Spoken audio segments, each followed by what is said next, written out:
আপনারা এসে গেছেন? আর বলবেন না, একদম ভালো লাগছে না। রোজ রোজ সালা ওই এক চিকেন রেসিপি। তাই জন্য আজকে ভাবছি একটা নতুন ধরনের কিছু চিকেন রেসিপি করব। দেখুন বানাচ্ছি, আপনাদের কেমন লাগে।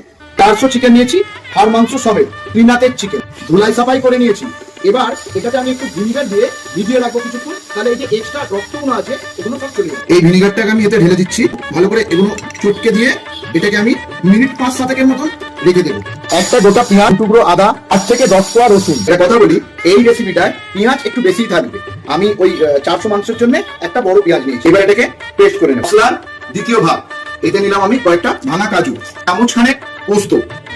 হালকা জল দেবেন, দিয়ে এটাকে 5 মিনিট রেখে দেবেন।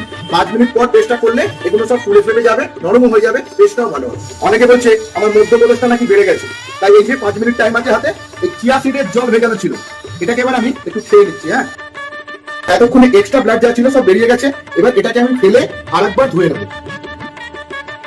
দেখুন পুরো হোয়াইট হয়ে গেছে। তো আপনারাও বাড়িতে এইভাবে ভিনিগার দিয়ে ট্রাই করবেন, মাংসটা খুব ভালো ধোয়া হবে। এই যে আমি অল্প একটু নুন মেখে নেব। তেল গরম হয়ে গেছে, এবার আমি মাংসগুলোকে একটু ফ্রাই করে নেব। এই যে পুরো ভাজাঙ্কু হয়ে গেছে, এটাকে আমি তুলে নেব। ওই তেলটাই নিয়েছি যে তেলটাই আমি মাংস ভেজেছি। তেলটা কিন্তু যদি বেশি থাকে একটু কমিয়ে নিতে হবে, কারণ বেশি তেল ব্যবহার করবো না। ফোড়নে যাবে এই গরম মশলাগুলো। আমি এখানে নিয়েছি ছোট এলাচ, একটা বড় এলাচ, জয়িত্রী, দারচিনি, লবঙ্গ। ছেড়ে দিলাম, একটু নেড়ে চেড়ে এটাকে আমি ভেজে নেবো। বেটে রাখা মশলা ছেড়ে দিলাম। নুনটা বুঝে দেবেন, মাংসতে নুন মাখানো হয়েছে সেই বুঝে ব্যালেন্স করে দেবেন। আধা চামচ লঙ্কার গুঁড়ো। গ্যাসটাকে একদম কমিয়ে আস্তে আস্তে আমি এটাকে বেশ কিছুক্ষণ কষাতে থাকবো, যাতে এই পেঁয়াজ রসুন আদার গন্ধটা এখান থেকে পুরো উঠে যায়। তো মশলা পুরো বসে গেছে, চিকেন গুলোকে আমি এর মধ্যে দিয়ে দিলাম, ভালো করে মাখিয়ে নেবো। আচ্ছা, এইবারে আপনাদের মনে হতেই পারে যে এটা শুকিয়ে এলে তলা ধরে যাওয়ার একটা ভয় থাকে, তবে এটাকে শুকাতে দেবো না। অল্প অল্প করে দুধ ঢালবো আর কষাবো, এর ফাঁকেই মাংসটাও সেদ্ধ হয়ে যাবে। এবার এই দেখুন মাংস প্রায় 75% সেদ্ধ হয়ে গেছে। কাজু পোস্ত বাটাটাকে আমি পুরোটা ঢেলে দেবো। ভালো করে এবার এটাকে আমি মাখিয়ে নেব, মাখিয়ে বাকি সেদ্ধটা করে নেব। এই কোথায় যাচ্ছেন?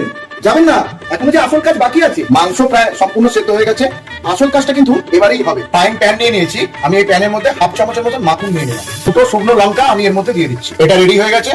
এবার এটা আমি এর উপরে তড়কা লাগিয়ে দেবো। দেখুন এই গুনিয়াপাতি শিশি, এতে আছে মিঠা আতর, খুব অল্প জাস্ট 1 ফোঁটা। আমি এটা এর মধ্যে দিয়ে দেবো, ভালো করে এটাকে আমি মিশিয়ে নেব। এবার হালকা করে গরম মশলা আর ছুটি। তাহলে আপনারাই কন, আমি কি পারছি মুরগির স্বাদ পাল্টাতে আর রং পাল্টাতে? তাহলে আপনারা ঘরে একটু ট্রাই করে দেখুন আর আমাকে জানাবেন কিন্তু আমি সত্যিই পারলাম কিনা। আর অবশ্যই কিন্তু লাইক, কমেন্ট, শেয়ার, সাবস্ক্রাইব করবেন যদি ভালো লেগে থাকে।